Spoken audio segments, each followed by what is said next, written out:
Alright guys, I'm back, and today I'm going to do another taco video. Today I'm going to talk about the future of the WWE, and I'm going to talk about two guys in particular.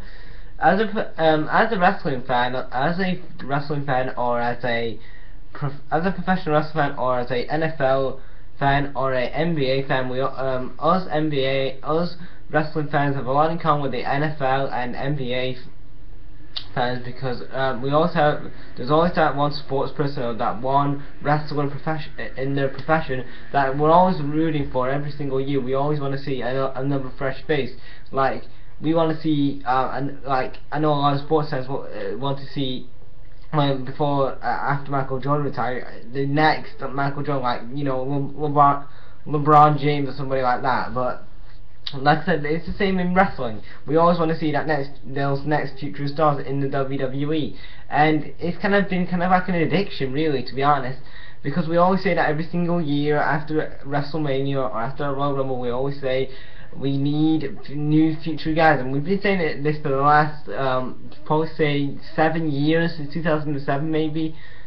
About 2007 we said this, about we need some new faces, because we're tired of seeing your Randy Ortons, your John Cena's, your Randy Ortons, your John Cena's, your Triple H's in the main event scene. Now, I know Triple H isn't in the main event scene every single week on Raw or pay-per-views that much anymore, but the other two, Randy Orton and John Cena, are, and we need some guys to replace them. And two guys I think that could replace these guys in the next 5 to 10 years, Roman Reigns and Dean Ambrose. And I'm going to give you some pointers why I think Roman Reigns and Dean Ambrose is a future, who are the future of the WWE.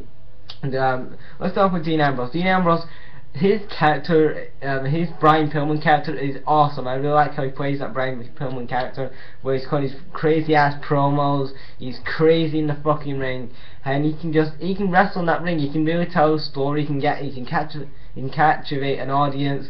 He can get you emotionally invested in his matches. Look at the match he had on Raw with Seth Rollins, when he got when Seth Rollins hit him with a cinder block. The crowd was got emotional, because Dean Ambrose gets you in, kind of that thing. He kind of reminds me of a John Manson, because he gets you in the match and he gets you feeling his character and him as a person, and I really like that.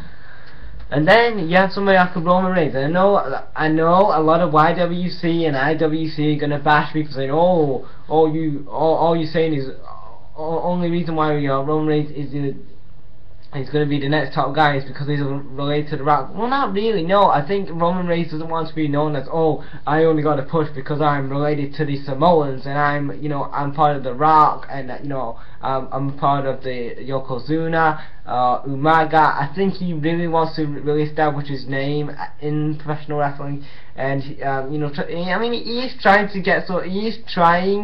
to branch away from his family heritage, try to make his own name out there in WWE. But WWE are gonna have to help him as well. They're gonna have to give him some new movesets.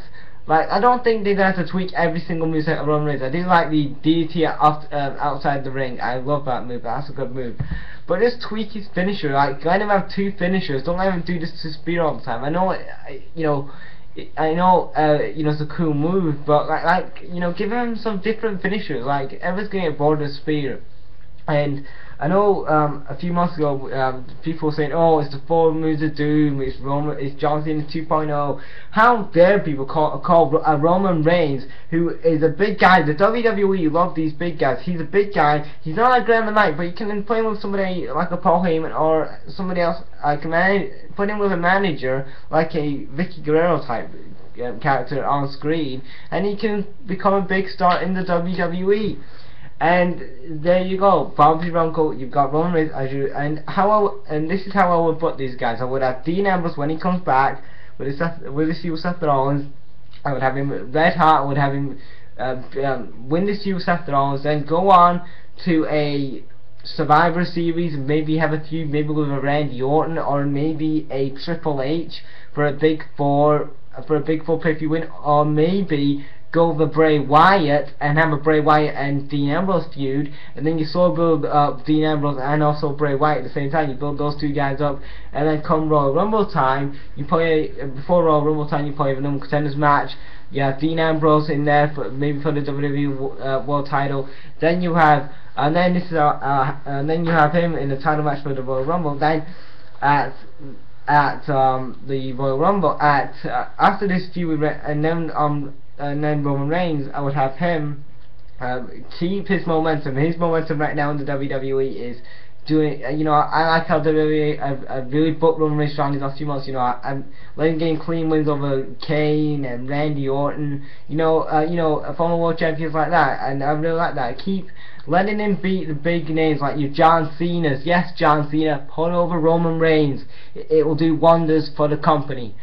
And also, please let him feud with Triple H, because I think possibly at Survivor Series we'll probably have a Roman Reigns and Triple H feud. They've been teasing it a few times this year, and I think after this Randy Orton and Roman Reigns feud at Night Champions, we're probably going to have Roman Reigns versus Triple H at Survivor Series. They feud probably like 2 months, like Hell in a Cell. They start feuding like after Hell in a Cell probably. Then at Survivor Series we get the match. Roman Reigns beats Triple H clean.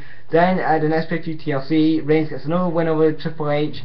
Then at the Royal Rumble you have these guys face off a third time. Triple H gets his win back, but then at a Royal Rumble you have Roman Reigns enter the Royal Rumble at number 1, and you have him clear house, do kind of a Shawn Michaels thing and win the Royal Rumble there, make him a big star, because it'll make him more of a babyface now, because he's had to compete in 2 matches. He had to face Triple H earlier in the night. It also has to compete first in the Royal Rumble, so also he's that will really get him invested into the crowd and get a huge crowd reaction. So he wins the Royal Rumble. Then you have a Brock Lesnar. He goes into Royal Rumble. He probably beats a Dean Ambrose probably, or whoever he's feuding with at the time.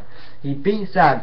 Then you have Brock Lesnar walk in as the WWE World Heavyweight Champion. You have Roman Reigns, your WWE Royal Rumble winner 2015. They come down, WrestleMania. Roman Reigns challenges Brock Lesnar, obviously. Then you have these two guys working a good program. Roman Reigns gets a clean win over Brock Lesnar at a WrestleMania, at a Big 4 pay-per-view again. And at a Big 4 pay-per-view again, gets a clean win, 1, 2, 3, he becomes your next WWE World Champion. Bam, you've made 1 star in a Roman Reigns. Then a few months later you can have Dean Ambrose feud with a Roman Reigns for the WWE World Heavyweight Championship. You have Roman Reigns as a champion this time, going into an Extreme Rules, and then these two guys can feud going into the summer, because you can do wonders without feud between Dean Ambrose and a Roman Reigns, because they was in the Shield together, the former Shield brothers. You can do wonders with that. I know Dean Ambrose can cut some good promos. Roman Reigns, he can work on his mic skills, but I think that's passable at this point. And then after that, you keep these guys relevant. You keep these guys having their characters tweaked every few months. You have them cut promos regularly, especially Roman Reigns, because he really needs to improve on the mic skills, improve on his in-ring work a bit more, because he's still at green, but he's still young yet. So I'm not going to bash Roman Reigns. I'm a big fan of Roman Reigns. I'm a big fan of Dean Ambrose. You guys know how much of a big Dean Ambrose fan I am. And I just want these guys to succeed in WWE. So, what's your guys' thoughts on Dean Ambrose and Roman Reigns? How do you think the WWE will book them in the future? And leave that comment down below. And thanks for watching, guys. Brag out.